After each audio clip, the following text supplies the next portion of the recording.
Good evening, everyone, and thank you for coming to the Norman Rockwell Museum. People are talking. What's going on with that?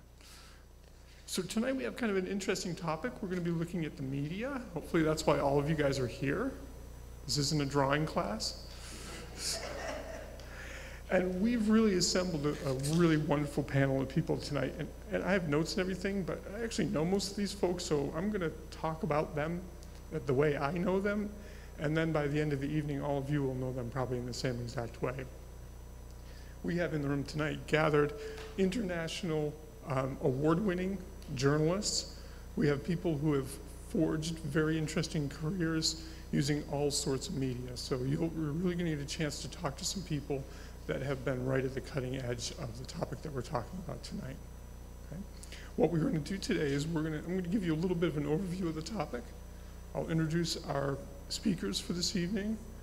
They'll talk a little bit about their subject, their expertise in their subject. We'll open the floor up after they're finished, so everyone will get a couple of minutes to ask questions or make comments. So I'm going to ask you if you wouldn't mind doing a little self-monitoring, and if you have a question, ask the question, and we'll find someone who will answer that question for us, all right? It'll be very interesting. I see that some of you are sitting in the way back. You guys want to come up to the front row, you're welcome to do that. That's no problem at all. We might have a few people kind of streaming in. I'm seeing people coming up to our patio out there, so we might have a couple people that will come in. I mentioned streaming. We will be streaming live, so we're on the internet right now, whatever that means. So hopefully you guys enjoy your... Fix my hair? Thanks, Sue. Oh. I was getting all self-conscious there. Yikes. So as I said, we do have a very interesting group of folks here tonight. So I'm just going to give you a couple little tidbits I thought were very, very interesting. So the Pew Research Center, and I'm not going to read the whole study, though it might be interesting. It looked at who was gathering news and where they were gathering news from. And it seems like most people today are gathering the news from where? Oh, by the way, I forgot to say, I'm an education curator, so I'm going to ask questions. Where are we getting our news from? Who said television? Yeah, television. Television is where most of us, as I look around the room, are getting our news from television. There is a segment of the population, it's a little younger than some of us, that are getting their news from the internet, but primarily television, even for that generation. We're finding out as we're talking with students in these very galleries that kids in this generation are looking for something tangible. So TV is interesting to them, the internet is interesting to them, but they're also very, very happy to read a magazine or check out a newspaper. The trend is actually going in that direction. The newspaper, Jen, you can close your ears for just a second. Newspapers have suffered a little bit over the last few years, but I actually think that there's probably historical reason for that, and we'll talk a little bit about that tonight as well. So it's television. That's the thing that is gathering most of our interest.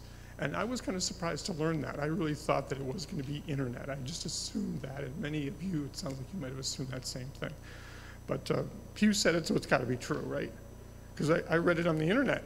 So again, that means it has to be true. So I'm going to just talk a little bit about some of the history of the published written word, because I found that very interesting. How many people remember 59 BC? Just a quick show of hands. I do. I was in high school. So that's when actas were out there, and what actas did is they gave a written report of what was going on in the Roman Empire. And they were mostly what was happening in the Senate, what was going on in the courts. So that's kind of our first newspaper, if you will, our first opportunity to gather written news. The second, we'd have to jump all the way up to somewhere around 1500. And we're in Venice. How many of you like to be in Venice right now? Wow, you guys don't want to go to Venice? It's a cool place. So 1500, they're starting to have avises. So they're sending out little bits of news here and there, giving you the opportunity to find out not only what's happening with your government, but also what's happening in the world of Venice at that point. So that is, for some people, kind of the really big beginning of newspapers or media.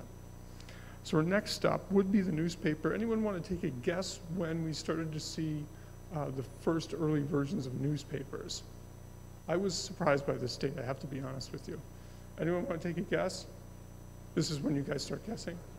1500s. What do you think? That's close. Closer than anyone else, right? 1605. Leave it to the folks who've been in the business to know that. 1605, we're seeing newspapers. So I find that very interesting too. We're now, today in 2017, still talking about this thing that's been around for quite a few hundred years. The telegraph comes next, 1832, right?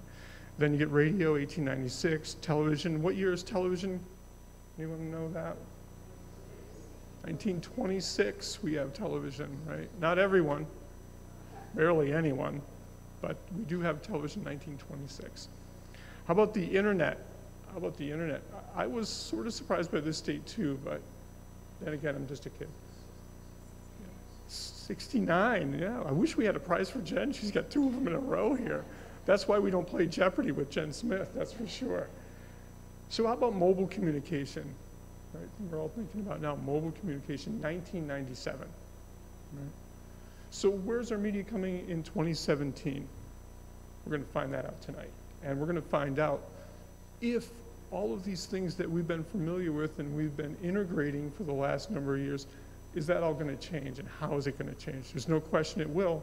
It's just what it's going to look like. Right? So we still have radio, we still have television, we still have, well, we don't have telegraph really anymore. Occasionally you might see it used, but Western Union now is just a money exchange opportunity. We don't really convey message any longer.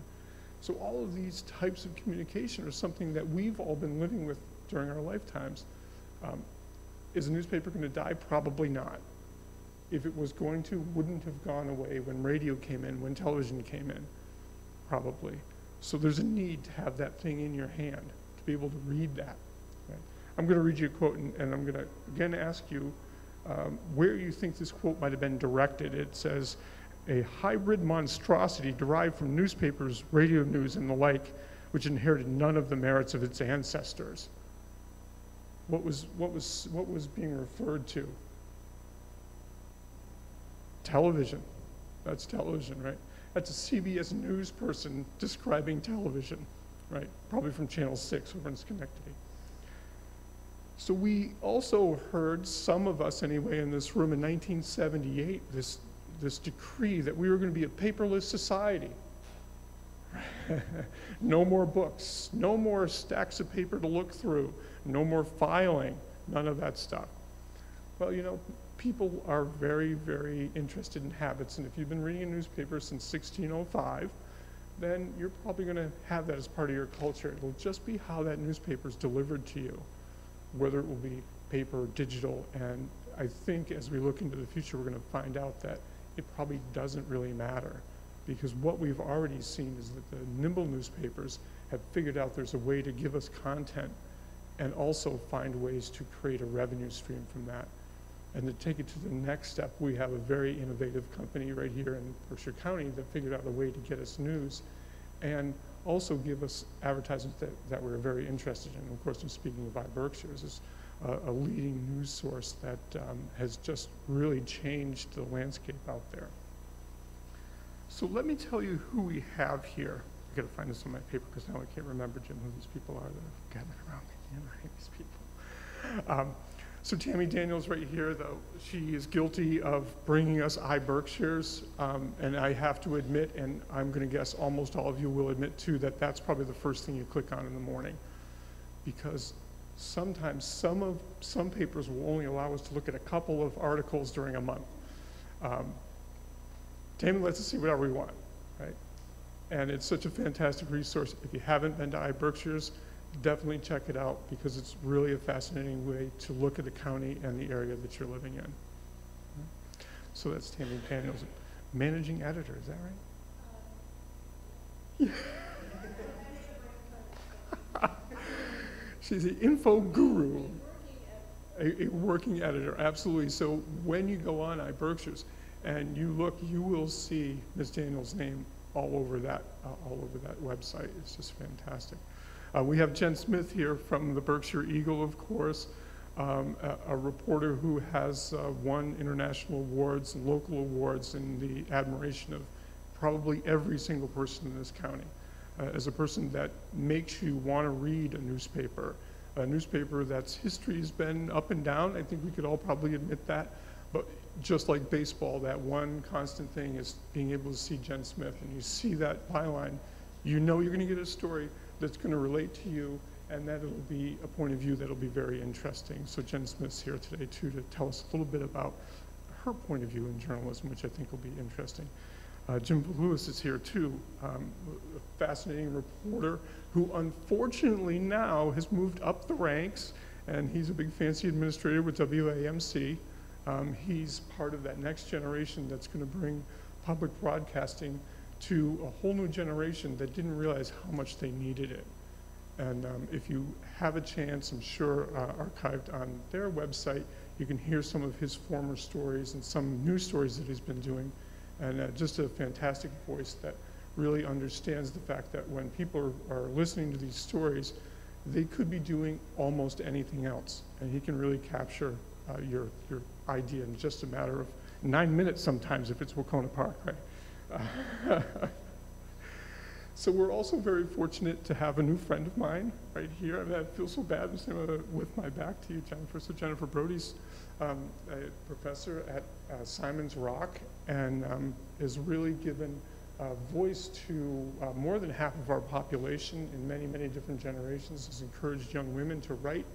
And I'm going to broaden that a little bit because I think when you read the works that her students and the people who have been involved in her organizations, when you read what they write, you're going to want to write too. You're going to want to be able to express yourself the way that her students and her coworkers do. And I really am very impressed that you came here today. I think it's really wonderful to give us a broader view of what's going on in media.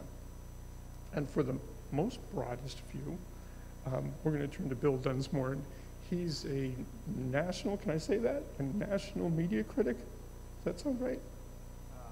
I'll accept it, but I think you'll be worthy of it. If you want to see where media is right now and where it's going to go in the future, Bill's going to be able to help you understand that.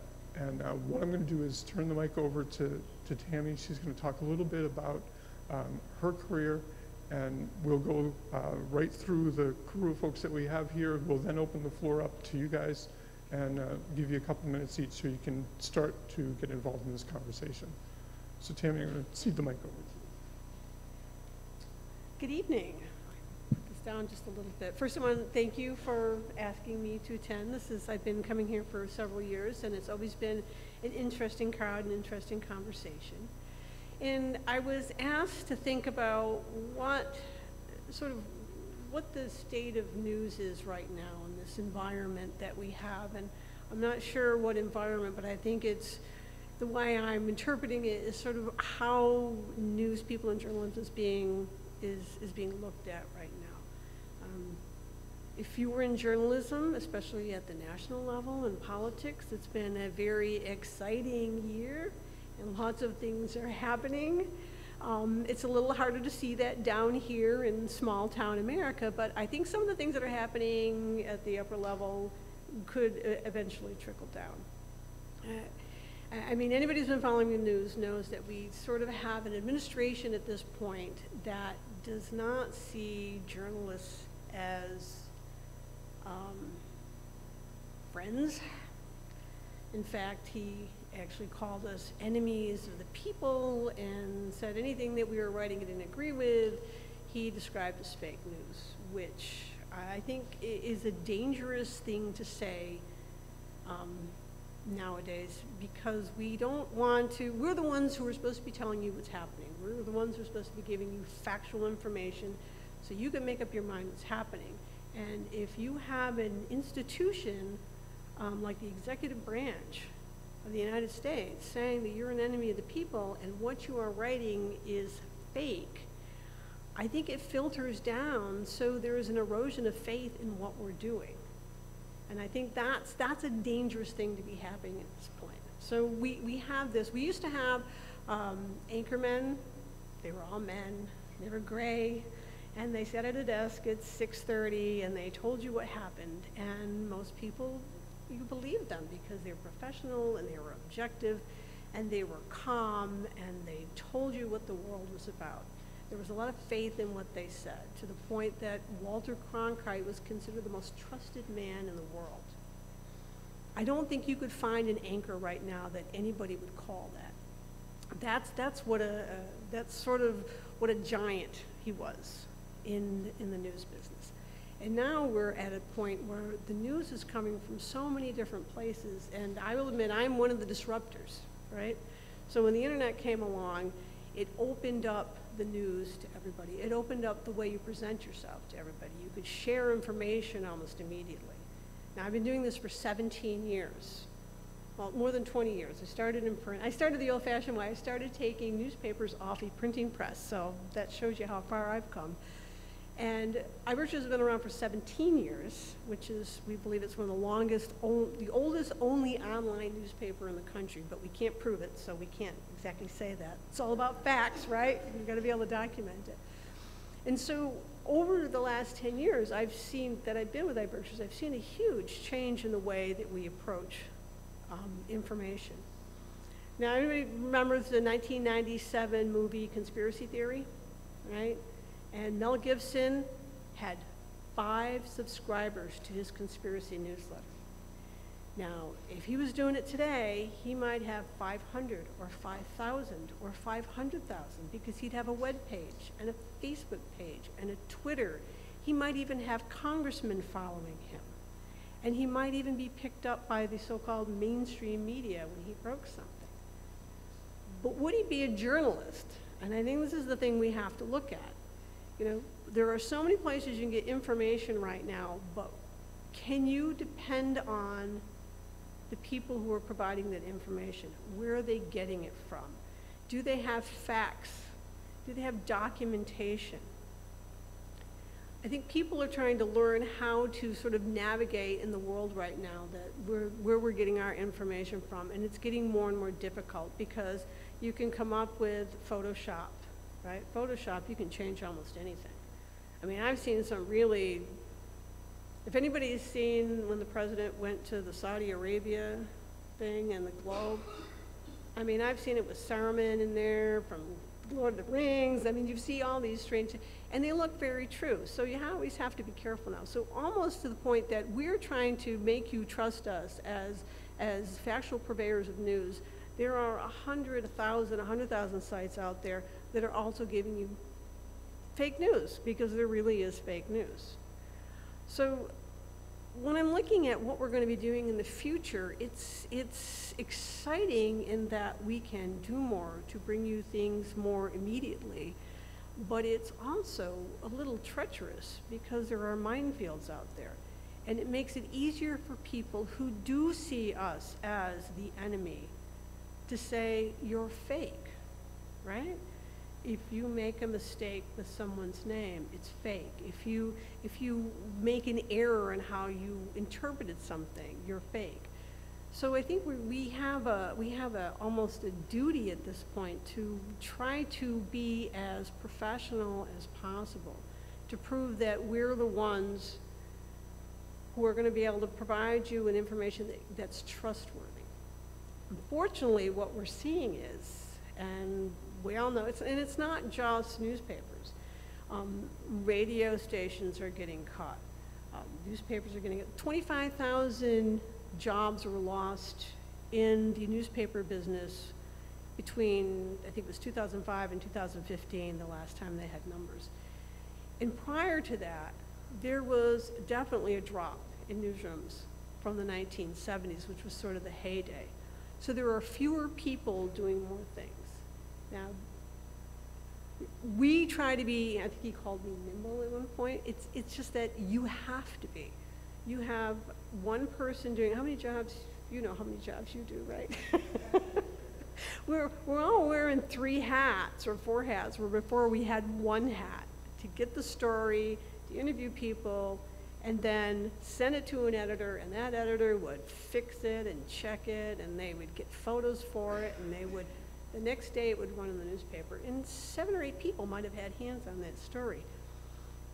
Now I go to an event, and I may be posting pictures from the event on my phone, I may be tweeting from the event, I may be putting a video on Facebook, and then I'm going back and I'm writing the story, and there's nobody checking me. I'm reading it 3 times and then I'm posting it. And it sounds a little dangerous. It's sort of living on the edge when you're in the news business to be doing this, but it's the way we do it now. So I think it's easier at one point where we're getting the information to you faster. You don't have to wait till morning to find out what happened. You don't have to wait till 6:30, you know, and sit in front of the TV. But at the same time, there are more chances for errors. And that feeds into the idea that we don't know what we're doing. So I think in the future, I think we're just going to see more, we're going to see more information available, and it's going to almost be up to the readers to sort of think about. I always tell people, when you see something that seems like it's the one thing you want to happen, right? Hillary Clinton's going to be indicted. Trump's going to resign. Bernie Sanders is going to be the emperor of the galaxy. It's probably not true. So when you're looking at news as we go into the future, because you're going to get more video, you're going to get more audio, things are going to be more instantaneous in your hands. I read a recent story from a technology person who said that the technology is almost disappearing now. I mean, we're not carrying around big desktop towers now. We've got a computer in my hand that has more power than the computer used to launch the Apollo 11 space mission. So you're going to continue to be inundated with stuff. So I think for our future, what we need is readers who are skeptical, who are informed, who think twice before they maybe click a button to a story that's not going to be correct, and maybe it's just a wish fulfillment that they want. So, and at that, I will so I'm leaving with a warning.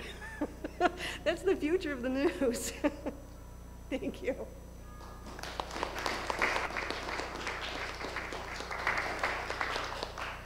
Now, there's clearly a person that you can give some faith to when it comes to reporting. Someone who says, you know, accidents will happen, right? Accidents have always happened, you know, the New York Times or, you know, the Boston Globe, they happen. And it's not necessarily something on purpose, sometimes it's just a mistake. So we're gonna hear now from someone who's never made a mistake, Jenn Smith, who is from Berkshire County, you know, born and raised, and interested in our culture and interested in what's going on in our society.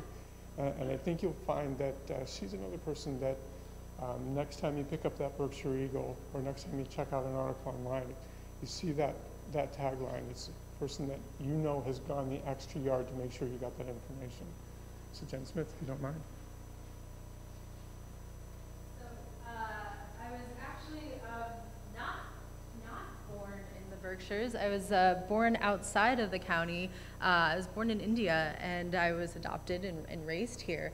But I think, you know, taking a worldview, we're hyper-focused, and we'll continue to talk about U.S. media right now, but having a worldview of the history of media is also really important, because right now this is a practice of privilege. We have, you know, behind us in the Rockwell gallery images of our 4 freedoms, and our town hall photo of, or picture rather, of democracy in action, where we have our First Amendment protecting our speech, and we can get up and say our point of view. We can share information. Right now that's protected. In countless other places, it's very much not so protected. So I think we're all very privileged and honored to work in this business, and that's why we are not in it for the pay. We couldn't pay Tom to say those nice words about us because none of us are making the money to bribe anyone. And if you look at a lot of the job reports, every year, I think for the past 5 years, I've heard that the worst job, just up there with like being a lumberjack and an EMT, is being a journalist. And it's because, you know, bottom line, it's not a high-paying field. It's a highly stressful field. When I make mistakes, it's not just my mother scolding me. It's anyone who thinks that they're a grammar expert or a fact checker. I hear for it. In fact, I got an email that someone literally, I won't say it out loud here because we're streaming on the internet and there could be younger ears listening, but the word BS was spelled out multiple times because I was talking about this very topic of journalists wanting to care about you all as our consumers of information, right? That's our first responsibility, is to deliver truth and fact and context to you all. But it's challenging. One of the things, you know, Tammy covered, you know, our history and our tenure here in contemporary media very well, but one of the growing challenges is access.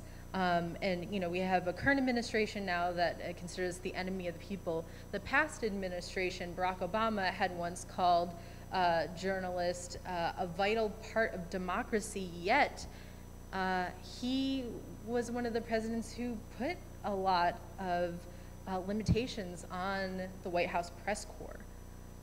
And this is an increasingly problematic issue, is that I think years ago, you know, if you were speaking at a Grecian forum, you didn't have a press handler telling you what to do or what to say or sending you photos or sending you quotes. No offense, Jeremy. Jeremy sends lovely press releases to us all. But there are walls and doors instead of, you know, open windows. And even doing a man on the street story is not like it used to be. People sometimes just say, I don't want to talk to you. Sometimes it's fear because of technological advancements where I could put our interview up instantaneously. And sometimes that does happen without context. It could just be a feature of the editing tool on the device that we're using. You know, maybe you don't get the full conversation, or, you know, maybe you don't have the writing or the broadcast skills or the script to really fill out that narrative.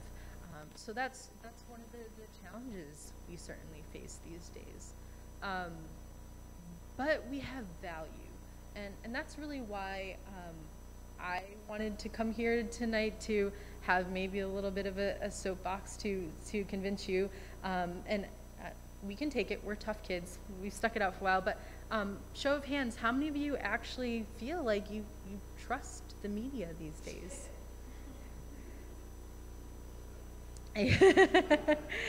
Yeah, well, and that's a broad definition, and thank you for raising your hand. But the definition of media has changed, right? We're competing with bloggers and people who have their own sites. You know, the fellow from InfoWars, if I'm understanding correctly, has just received his White House press credentials. Is that dangerous? It's arguable. I think, you know, anyone can potentially make a valid argument of whether or not they qualify as media, but that's also what we're up against today. You all, as owners of devices who can access and compose a blog, are by technical standards members of the media. So if there is any policy or legislation against mass communicating, that could affect you all as well. And, you know, these are things to consider these days. But again, going back to the idea of why we're valuable, especially all of us here are regional, you know, local right here in your backyard. I'm assuming most of you are residents, and anyone visiting the area, thank you. But the New York Times or CNN, unless there's a mass tragedy, is not going to cover your local budget. That's going to affect whether your child gets certain resources in schools. It's town meeting season here, and there are nearly 35 communities that we cover, and our press rooms don't have 35 individuals to go out every night and go to those meetings. So, just, back in the day, from what I understand, and Tammy, you maybe could back me up, or Bill, but I think we used to have an Adams Bureau at the Eagle in the tiny town of Adams, and it had 8 staffers, according to Lou Kyler, who's a former editor there.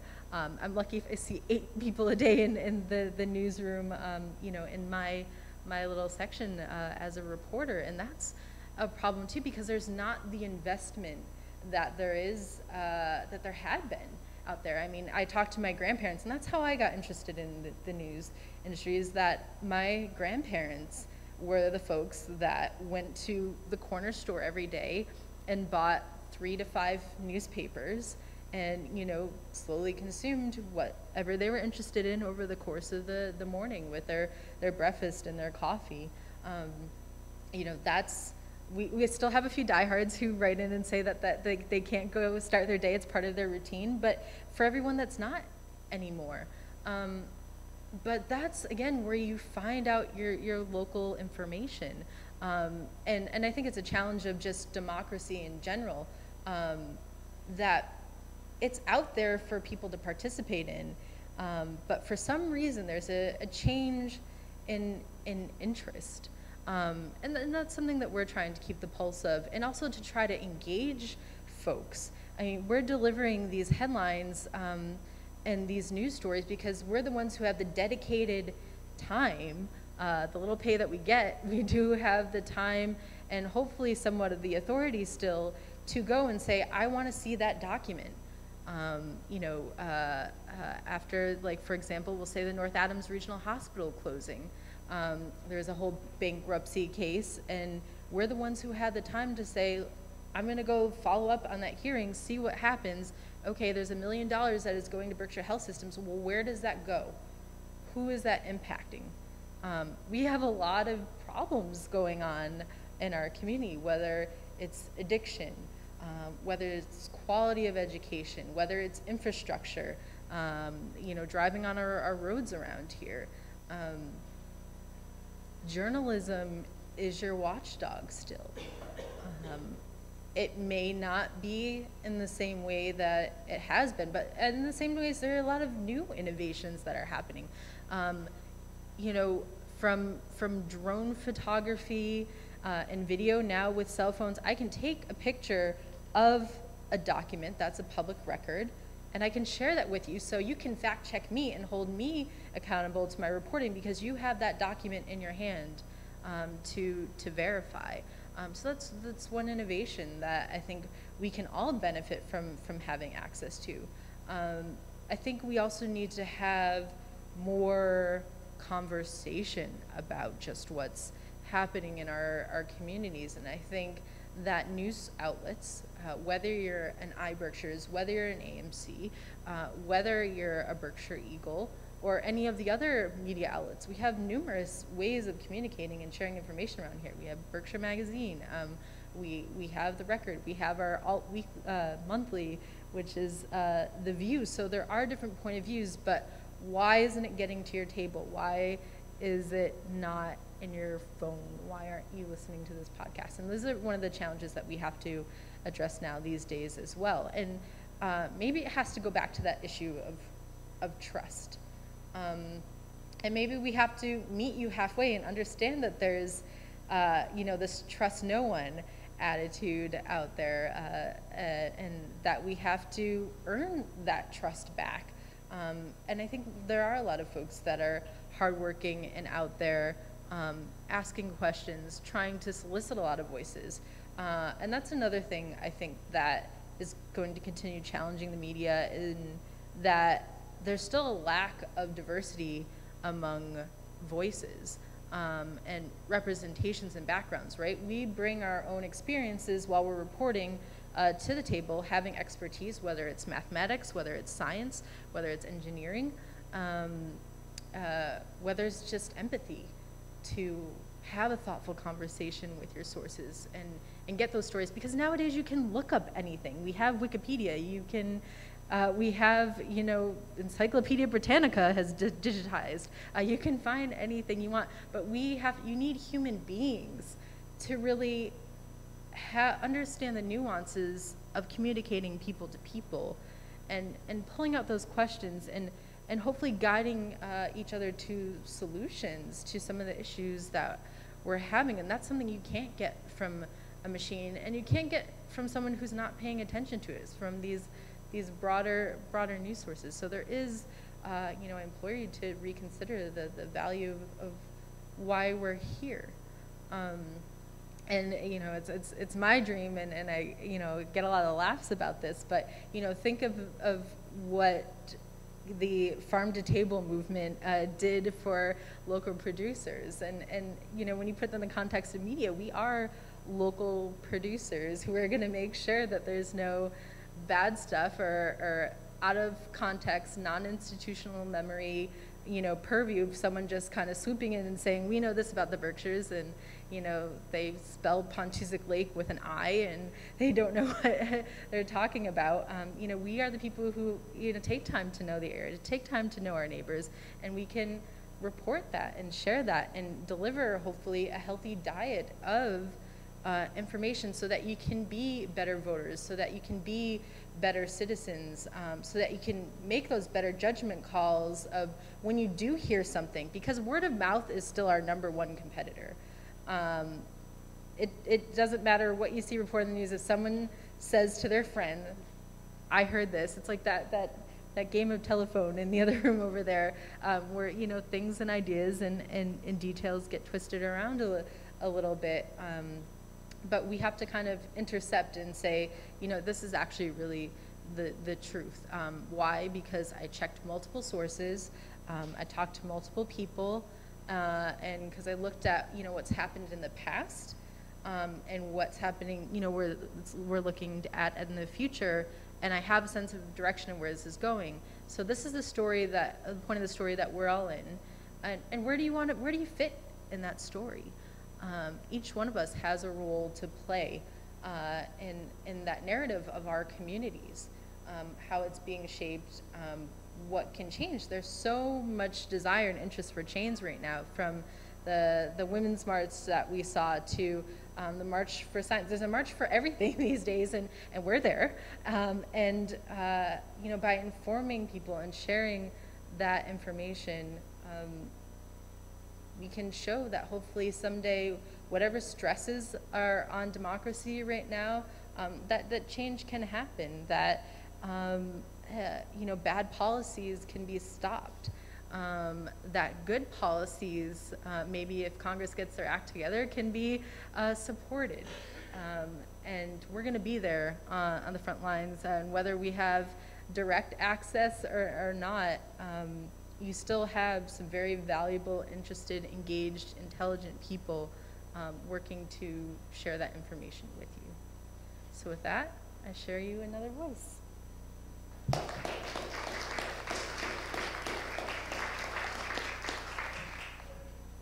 So what we're finding out is that the journalists have their responsibilities. We've heard about that, but we also have a responsibility. These are institutions that are trying to find a way to serve us, and we don't know what we want. So we have to make sure that they know what we want. Yeah, we have to buy the Eagle. We have to get involved and look at more than just one website to find out information. So there's a little bit of the thinking over my shoulder here, the painting called The Problem We All Live With, right? We have to take some responsibility for the society that we're in, and how these folks who obviously care very much about what they're doing, and we'll hear from Jim next, who cares so much about what's going on in this community that he tries every avenue to make sure that we find out about it. So I'll turn it over to Jim Levulis. Right. So pardon me, I'm a bit of a hockey player without skates. I'm a broadcaster without a script right now, so pardon that. I wanted to touch on what Jenn and Tammy mentioned, that it seems to be that this Trump administration has mentioned that the media is an enemy. And I think the role of the press, we need to be careful right now. We shouldn't take a stand where it's one versus the other. That becomes even more dangerous. I think the role of the press should continue what it's always done: inform, educate, even entertain, engage the people. And I mean that by speaking to the newsmakers, interviewing the people who make the decisions. A little bit of baseball, you wouldn't ask the head coach of the New York Rangers, a hockey team, what the New York Yankees are going to do. You need to go to the source. And we run into issues at WAMC sometimes. We have a relatively liberal listening audience of having a Republican congressman on the airwaves. Some people think that shouldn't be on the airwaves. Well, my view is that person is going to be making the decisions that impact your life. So wouldn't you want to hear directly from the source? So I think the role of the press, just continue what we've always done. Hard work, be there, ask the tough questions. And also, Jen, you mentioned a little bit about being diverse. I think that's very important in sex, race, religion. Also, life experiences, you mentioned. You cannot expect someone who took the school bus 15 miles to understand the need for infrastructure improvements. And by that, I mean a subway, you know. I think that was one of the big things in this election. The media got in too much of a bubble. It's tough for us personally to get outside of a newsroom. We need to represent the public and tell stories that the public is experiencing. By that I mean we could, if you're a radio show, offer a call-in show. There's letter to the editor pages, those man-on-the-street interviews, which is kind of the, hey, what do you think about this topic? I think if we include those themes more, it would personalize it a little bit more for the public when the President Trump says that the media is the enemy. Well, if you're quoted in a story and you say the media is the enemy, you might take that a little bit more personally. So I think the media can really do much more of a better job of getting away from the newsroom, getting out into the public. And as we know, that is difficult with all the time constraints, the money restraints, everything like that. But I think sometimes the media gets stuck in its own newsroom, is focused on certain issues, and it misses some of the bigger issues. You know, we were talking about the North Adams Regional Hospital closure. Yeah, we could put money on it. We could put dollar figures on it. We could put a big issue was the mileage between the Berkshire Medical Center in Pittsfield and the former North Adams Regional Hospital. Yeah, those are just figures. What does that mean for the person living in Clarksburg? You know, who has to travel. The 25 miles doesn't really ring a bell. You want to hear it from the person's voice. So I think the media sometimes just needs to continue its role, ask the tough questions, ask the experts, and get a little bit away from the, I think there's a little bit of a tentativeness to not explain what the media doesn't know. I think it's okay for media to say, hey, we do not know this, or this expert or this person would not speak to us. It's okay to mention that. It's okay to say, this is unknown, we do not know this, rather than guess or skirt around the issue. So in conclusion, I think the role of the press will continue as it always has, to just inform, educate, entertain using facts, the people making the decisions, the newsmakers, and hopefully representing the public more broadly as well. So I'll wrap it up there.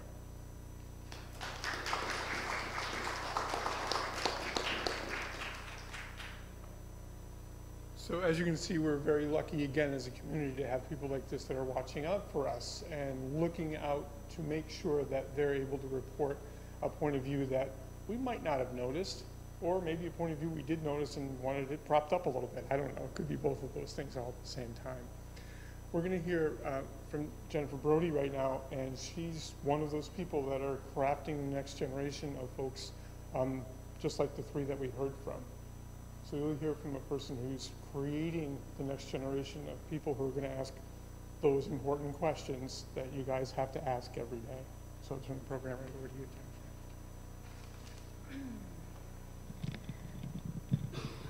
Has to come way down for me.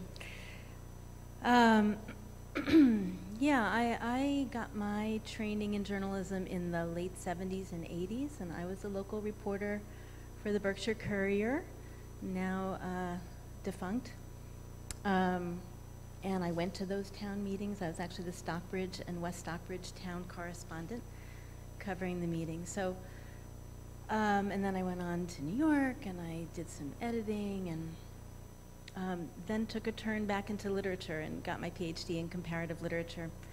But journalism remained my first love, and I love to teach it. And so I still teach it at Simon's Rock. And I have been for a long time. So one of the things that's been interesting is to watch the changes in, what we're able to do in, let's say, a news or a journalism classroom. When the internet came on and we were first able to start just looking things up, like Wikipedia, I remember when Wikipedia started, that was awesome. And we tried, my students always seem to be on the very cutting edge of all these new media experiments, and so we were always trying something different. Every semester was a different experiment,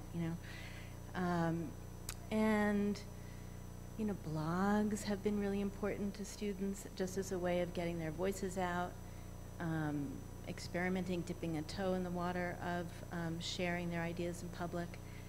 And one thing that I've noticed is that students have gotten a lot more cautious about that. I think we've all gotten some of the blowback from, saying something like we're live streaming right now.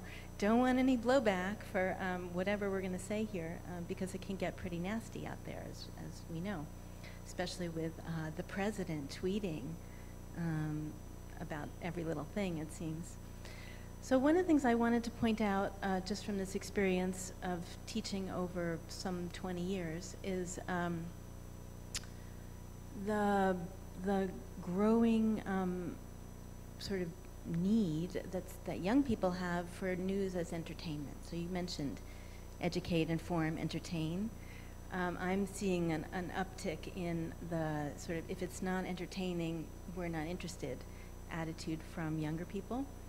And from all of us, really. I think we all have gotten less and less tolerant of long chunks of news, like reading through long stories. Even my dad, who's the original New York Times reader, study every page, maybe not so much anymore. So that's one thing that, as a teacher of potential new journalists and as a blogger myself, I'm thinking about, well, how do we make the news entertaining enough so that people actually read past the headline and pay attention, and even to pay attention to things that aren't necessarily in our own backyards, that have bigger impact. So I have a few questions I thought I would just pose in case we want to discuss them later. One of the questions is, how do we reconcile the need for solid investigative reporting and in-depth stories with people's really short attention spans? And maybe the answer is rolling out the investigative reporting in 140-character tweets. And it's really interesting to see how in Twitter, I remember vividly when Twitter came out and we were started to use it in the classroom. I was very skeptical, like Twitter. The students loved it immediately, and now you see all the mainstream media sites using Twitter, embedding Twitter as sort of a source. That's really new, So, how do you reconcile the definite need for long, in-depth stories like Watergate? The story that led to Watergate was unpacked over years, months and years, right? And we seem to be embroiled in that same kind of moment right now with this, the whole FBI, Trump, Flynn, Russia. This whole thing is going to take some time to unpack. So how do you keep people's attention, keep them engaged, and still take the time and make the effort and make the investment in doing that kind of in-depth reporting? Another question I had for us was, how do we keep ourselves and our audience from just getting news fatigue and being oversaturated and just tuning out, or only tuning into entertainment? And I don't have the answer to that question. I mean, I struggle with that myself. You can only be a news junkie for so long before you crash, and you just need to unplug for a while. So how do we, again, it seems to be something to do with the delivery, the form of delivery, and I think that is changing a lot. It's going to keep changing rapidly. So we'll see. Also, I think it came up a couple times that everybody with a smartphone now has the potential to be a journalist, right? And that's changed the landscape quite a bit. And we saw it, very powerfully with the Black Lives Matter movement, and ordinary people, sort of doing the Facebook Live thing as these atrocities were unfolding with the traffic stop incidents. And now that has led to the whole idea of officers wearing cameras, and that all things should be in the public eye, which has always been the watchdog role of the press. Press can't be everywhere, as Jenn said. So, however, there are citizens almost everywhere, and now when something happens, like for instance the Times Square car crash that happened last week, I mean, within a minute probably we had a picture of that, So everybody is a journalist, and as Jenn was saying, it's the job of the professional journalist has shifted to sorting and sifting through all this information that's bombarding us all the time, and trying to give context and make sense of it. And we can't absorb it all. So the journalists, the professional journalists, are trying to point us in the right direction. What do we really need to know? But I think it's very exciting, the potential for citizen journalism, and Bill has been talking about citizen journalism longer than anybody, I think. It's just growing all the time. So the other place that was really exciting to me recently was Standing Rock, where, if you remember, there weren't any news reporters out at Standing Rock for months while the encampment was growing. And then finally Amy Goodman went out there, and still nobody really paid attention until she almost got bitten by one of those security dogs, right? And then all of a sudden, okay, maybe a few other news outlets had to send somebody out there. But the best reporting that I was seeing coming out of there was the Indigenous Media Network, which was just a couple of young people with their phones who would get on Facebook and do a live report every evening. And I found myself just making sure I could tune in for that or watching it later, because they had their finger on the pulse.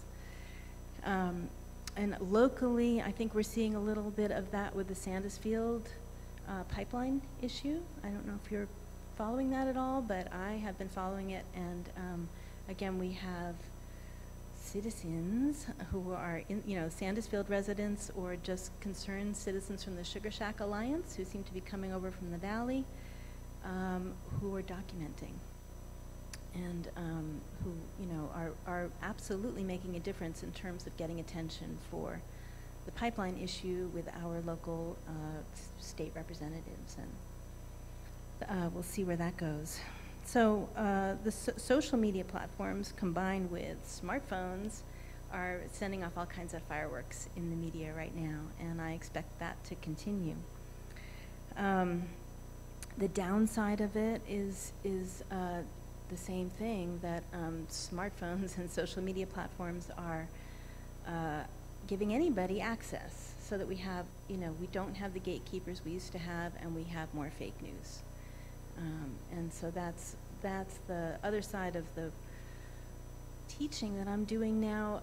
I don't remember having to do this so much in the past, but now I really have to spend a lot more time thinking with students about what is legitimate news, what is not legitimate news, how do you tell the difference. And sometimes it's very tricky, because as you were saying about Photoshop, the whole website can be tricked up to look very legitimate and have a URL that's very close to something that looks familiar, and yet it's totally fake. So we have to become much more careful consumers of news, and I think young people certainly are already doing that.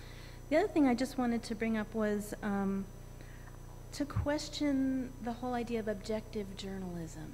And that's sort of a, that's like a holy principle of journalism. Has always been, it hasn't always been. In recent years, it's been, that journalism should be objective.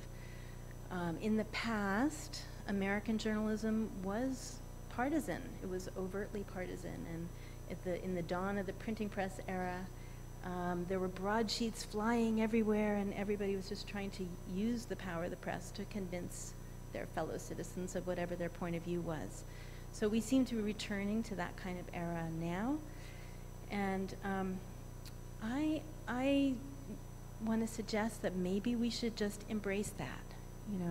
Maybe we should admit that objective journalism has always been kind of a myth, that there's always been a slant, and that you could never be truly, totally objective unless you're, writing a string of code or something, and even then, probably not, So, so I want to argue for something I would call ethically grounded, engaged journalism.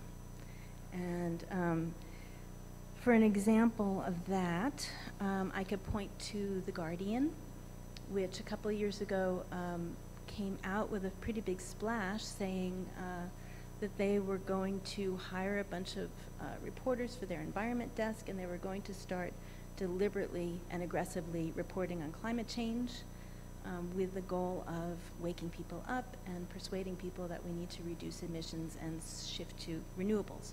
They weren't being fair and balanced about that. They weren't, they weren't trying to report from the climate deniers. They were engaged, and they took a stand, and they're still doing it. So I have this feeling that we need to have more of that kind of engagement going on, and that the news media should not be afraid to, sort of draw a line in the sand and say, this is what we stand for. They do it on the editorial page, but I think they could do it more in terms of deploying resources. Resources equals reporters in certain directions. And there are a whole host of social and environmental issues that would really benefit from more aggressive reporting. So I'll stop there. Thank you.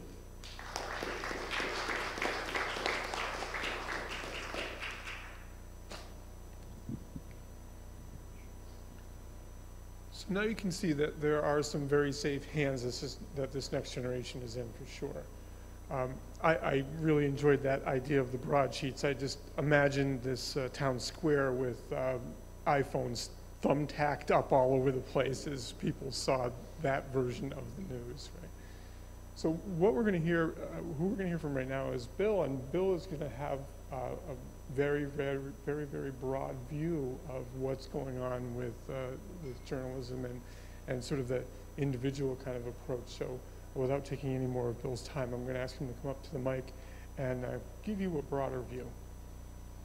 Well, I'm worried because the people who've come before me have given such a tremendous overview, and I don't want to repeat ground, and I also know that we need time to hear from you all. But I am going to go very quickly through some notes here, and at the end I'll give you a link which you can follow if you want to get more detail. It's kind of neat that we're in a place where the idea of American values and inclusion and trust and justice they just permeate this place. And yet, in a way, America is in the middle of a crisis of trust now, and news organizations have helped create that crisis. And those of us who gather and report the news have a role to play in solving it. We've partly lost trust with our own base, the people who have supported journalists in the past. And it's the reason why Dan Heyman from the Public News Service can get arrested by the West Virginia Capitol Police, and why John Donnelly from CQ Roll Call can be manhandled by FCC security guards for trying to ask Commissioner Michael O'Reilly a question after a news conference. It's why a Guardian reporter can be literally attacked by a political candidate last night in Montana because he had the audacity to ask a question. And why those things are happening, I think, is because of that loss of trust and relationship between we who report the news and the people that we think we're working for.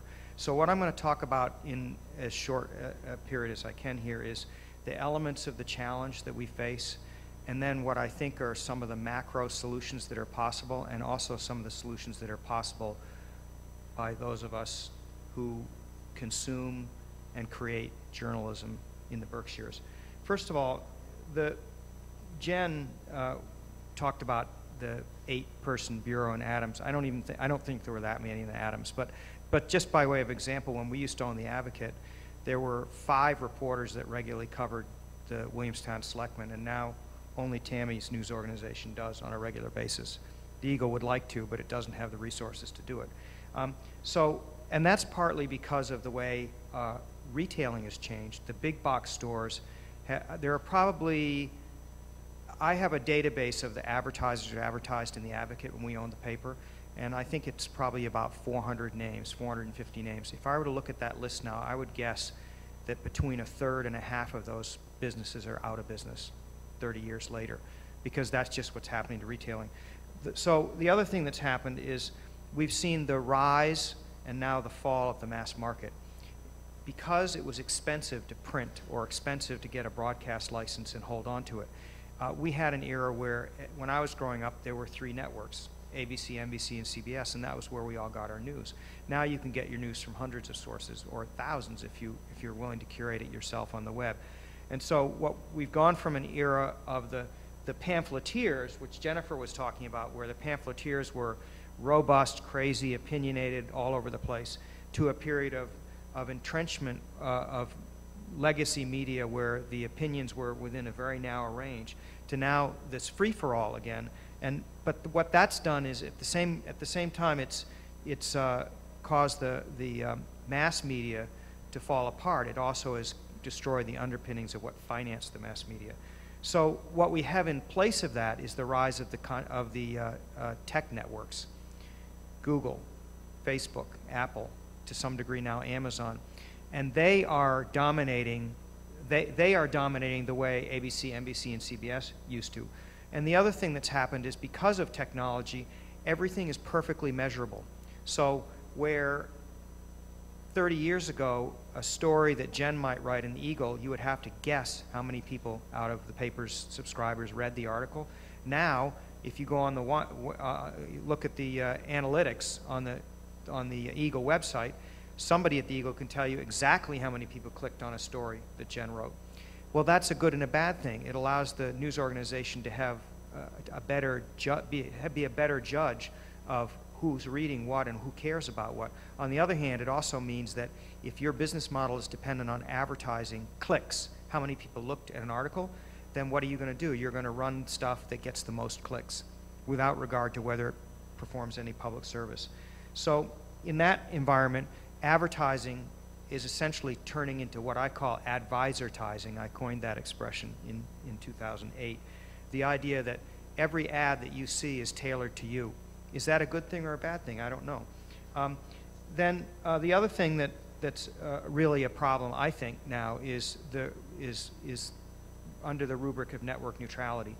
It's the possibility that another 5 or 10 years, there'll essentially be 4 printing presses in America: AT&T, Verizon, Comcast, and Charter. In that scenario, do you think the New York Times could get the Pentagon Papers in print or out to the public again if the president can call 4 CEOs of 4 private companies and say, I think maybe you ought to block the IP address of the New York Times for the next 24 hours because they're going to have a story that we don't want out. So I worry about that. And so the other thing that we're seeing the end of is what I call the public square. It used to be that there were lots of people on main streets, and newspapers performed the de facto role of the public square. But as we go everywhere for information, the public square is eroded, and we're instead we are experiencing what Eli Pariser called the filter bubble, where the information we see is only the information that we seek out and are interested in. I think that's a challenge. What we need to think about is how we create new public squares, or what the scholar Ray Oldenburg calls third places: coffee shops, cafes, restaurants, churches, other meeting places. So those are some of the elements of the challenge. And I think that part of the reason we are now in a distrustful society, in a culture of incivility, I blame personally on so many years by the media being focused on crime, violence, terrorism, fear, conflict, and injustice. Injustice is a good one to be looking at, but all of those things, instead of focusing on, I never thought I would say this when I was 20 years old going into journalism, focusing on celebrating good stuff sometimes as a way of getting people to begin to trust each other again. So here are some of the macro ideas that I have. So I think we have to rethink the idea of how we create community, how we encourage community. When I first moved to Williamstown as publisher of the Advocate, I remember I had lived in a lot of big cities before that, and I remember driving down Spring Street and making a U-turn right in the middle of Spring Street with traffic coming in both directions. And when I did that, there was a professor at Williams College who looked at me and he went like this. And when he did that, it was an aha moment for me, because I realized that I had come to a place where I couldn't hide. I couldn't behave irresponsibly without consequences. And part of the problem with the web today and with anonymous commenting is we can behave without consequences. I think we have to recognize that behavior needs to have consequences if you want to have a civil society. So the media's role is really no longer as a gatekeeper, because we can go anywhere for information. So we have to learn how to be information coaches, information valets, advisors. And in that context, I like what Jennifer said about not worrying so much about objectivity, and worrying, I think, more about being radically transparent about our point of view and being accountable about our point of view, and also, of course, still focusing entirely on grounding your writing and broadcasting on truth. I think we need to stand up for the First Amendment, and because if we don't, it's going to go away. It's a muscle that has to be used. So I think the particular work I'm doing is I formed with a bunch of other people a new nonprofit called the Information Trust Exchange Governing Association. And what we're hoping to do is create a system that manages user identity and privacy on the web, not controlled by government regulation or by the dictates of the technology platforms, so that your identity is not dependent on Facebook or Google. It's controlled by you. So as far as what the local media can do, one thing I think we can do is practice the new art form it's the sort of du jour term for this, solutions journalism. And that means rigorous, compelling reporting about responses to social problems. And I have to say, the Eagle is doing a lot more of that than it used to, and I think that's good for all of us, including the Eagle. And there are other people in the room other journalists in the room who've been doing that all along. I think we have to engage in journalism in new ways. We need to be doing presentations and panels like this. We need to be helping put on town hall-like meetings, do surveys, come up with new styles of storytelling, the kind of storytelling, the kind of story reporting that Jenn often does. And we have to be sharing information with our audiences and helping our audiences find how to get information and how to make it accessible. I think most important, we have to realize that what Jenn said, that the idea that our biggest competitor is word of mouth, it's true. But journalism has always been, I think, verified gossip. And I think in a part, that's how we get around this problem of journalism being boring to some people. Just remember that if you want to tell a story, you've got to tell it with humanness. But you've got to focus on the truth. So, and then the other thing that I think the media needs to do is to teach media and media literacy skills. That's another muscle that's fallen into disuse, because civics aren't really taught in the schools anymore. And so as a result, there's a whole generation that doesn't really understand how to be skeptical about their consumption of news, about how to find out what the sources of something are. I want to just finish by reading a couple of things. One is, this is from 2008. The dean, Nick Lehman, who used to be the dean of Columbia School of Journalism, this is what he told graduates that year. On your watch, newspapers will be primarily digital, but the primary task for you is not to switch delivery of media, it's to invent a new social compact with a community around the gathering and presentation of information. And then the last thing I want to do is just read from a column that Neil Gabler, an author of 5 books and the recipient of 2 LA Times Book Prizes, wrote on Bill Moyer's blog. Now, Gabler works for the Norman Lear Center at the University of Southern California. He's writing a biography of Ted Kennedy, so you can kind of grasp his politics. But he said, the media owes it to America to hold Trump, the Republicans, the Democrats, and the rest of us to the highest moral standards. They owe it to the country to call out the bigotry. This is not, strictly speaking, politics, and it isn't sociology. It is something much more, and I think much more valuable. It is morality, and it isn't as complicated as some would have you believe. Just this: always report the truth, promote the good, condemn the bad, and don't ever normalize or excuse the worst in us. This is not normal.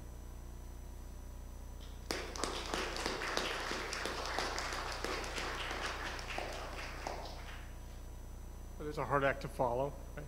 And guess what? You're going to get a chance to follow that act. So we invite anyone that has a question or a comment to join us at that microphone, or this microphone if you'd like, and just start the conversation. That's what we're here for. We're not going to solve the issue tonight. Sorry, we should have mentioned it at the very beginning. But what we're hoping to do is to make those lines connect. And you have the opportunity to do that right now, if you choose to take it. You want us just to go up and speak? Go ahead, yeah, come up, and if you wouldn't mind just saying your name and where you're from, and tell us what's going on. I don't really know how to use these things very well. I am Sue Fish. I live in Wayne, New Jersey. I have a house in back of Sears in Great Barrington. I'm originally from Brooklyn, which you can probably tell. And I want to say, in terms of community and in terms of getting people together, all of you have just completely eliminated a whole world of old people. I'm 78, I'm a real techno idiot, and I keep telling him every day he shouldn't die because I'll be really screwed. But I am not the worst of the people I know. All of this, go online, look it up, do this by pressing. None of the people, I shouldn't say none, I do know some younger people, but a lot of old people have no idea how to do this. You go to buy a ticket to something and it says, we can't do that. A lot of things I don't do. We tried to donate some money the other day and it was so complicated we couldn't donate the money. I mean, that, you know, it's really ridiculous. And I am not the only old person out there, I can guarantee you that. But just in terms of advertising, just an amusing thought for you, which I'll end with, is I don't know who controls the advertising or who puts them on, but I went to buy a sundress, and an ad for ED came up. You can make of that what you want. Thank you, Sue. You did a great job with the microphone. Anyone else like to share a story? Yes. Thank you.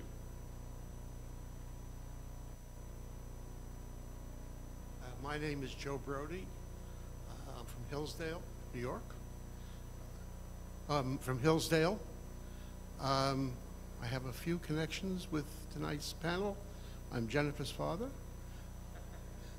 And I'm the chairman of the board of WAMC. So, Jim. But what I wanted to say is that this is going to be an extremely difficult time for journalists of every stripe.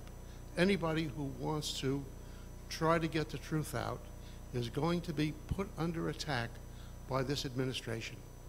I don't know if you saw this, but just today there was the incident of the Times publishing material that they got from somebody which shows a lot of the evidence that's been found about the Manchester bombing. And the president and the prime minister got all upset about that evidence they thought should not have been shown. And Mr. Trump has decided that there will be an investigation leading to a shutdown, a clampdown on leaking.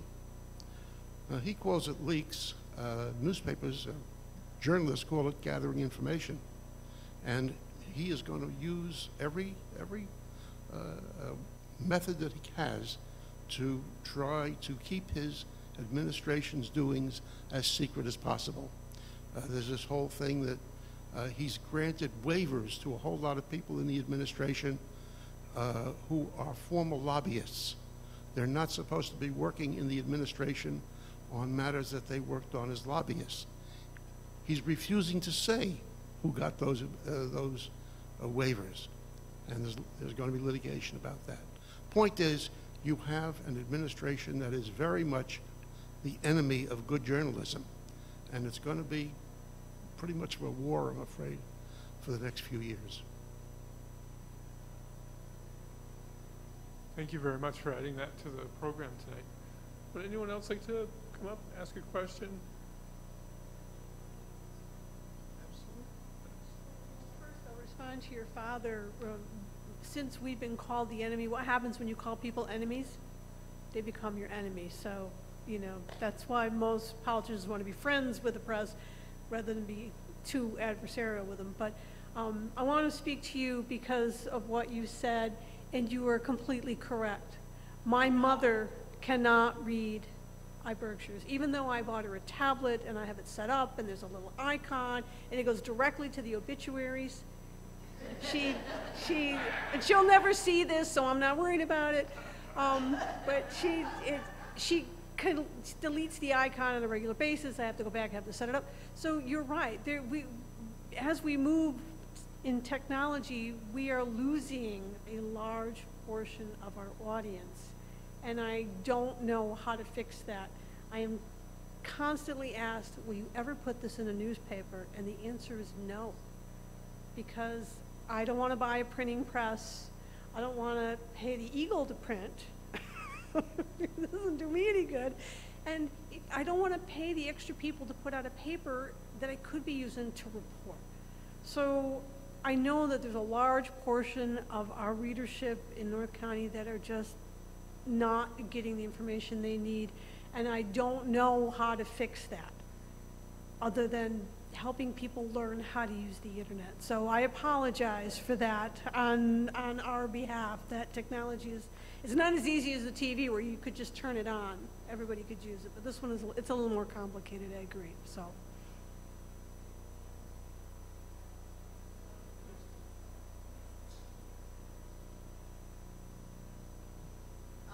Well, in terms of the idea of how do we diversify our opportunity to discuss and share media, you know, part of it's evolution and teaching ourselves new skills, but part of it's also honoring where, you know, historically our sources are. And one of the studies that's out here in the Berkshires now, there's an age-friendly Berkshires initiative, which indicates that, and this is something that we as media outlets have to be mindful of talking about diversity, is understanding our demographics of our community.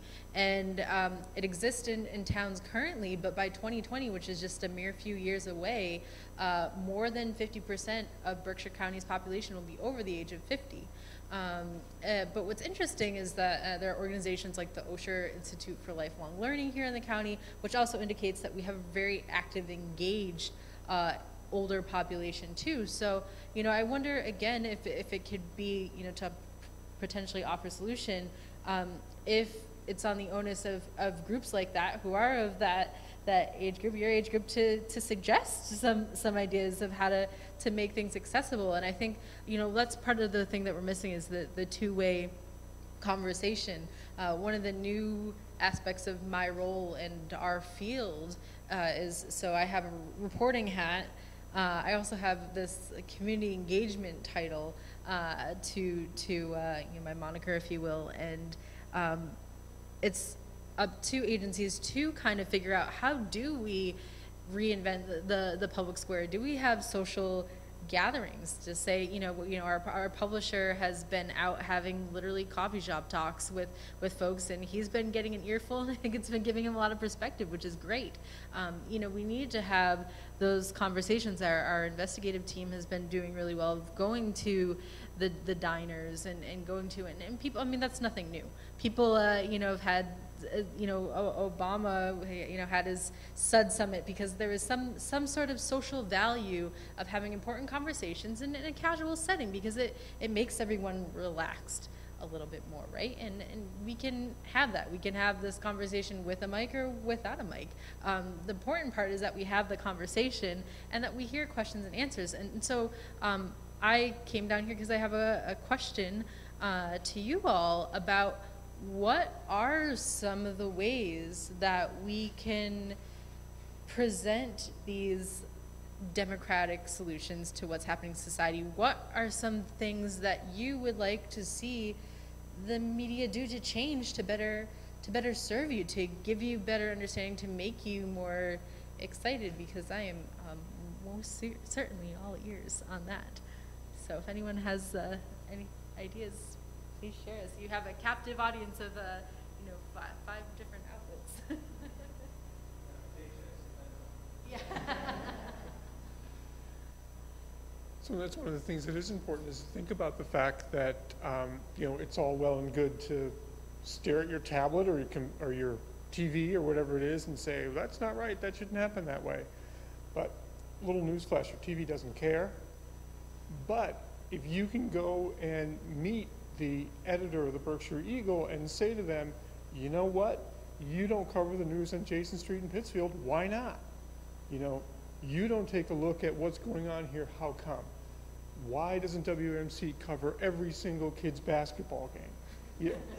It sounds a little crazy to think about it that way, but people have this interest, the idea that all news is local and local news is the most important thing. So I really appreciate the fact that you were willing to share some of those stories.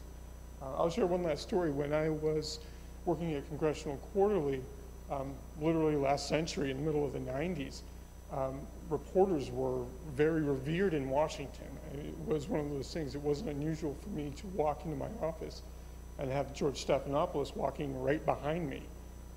To see that the connection that the government took with reporters at that time was very interesting. And CQ being CQ, we were part of St. Pete Times, and we would ask, hey, can we get media credential? Nope. They were very protective with that because it meant something completely different at that point. CQ had a different job. So again, I'll offer the opportunity to have the floor to express a question or an opinion. If we're all set, we're all set, and that's okay. Do keep in mind that everybody in this room that spoke this evening, they're accessible via email. These aren't mysterious figures. They're going to evaporate. You're going to see Jenn in the grocery store. You'll see Tammy when you're stopping in to buy a new set of tires. These are real folks in your community that really care about what's going on. So I hope that you will maintain that idea of being very careful about where you find your news, but just be reassured of the fact that there are people in our community, like Jennifer, that are bringing this idea to this next generation. And that's the generation that's really going to make the decision on what our media looks like. So thank you for joining us here tonight. I really appreciate all your effort.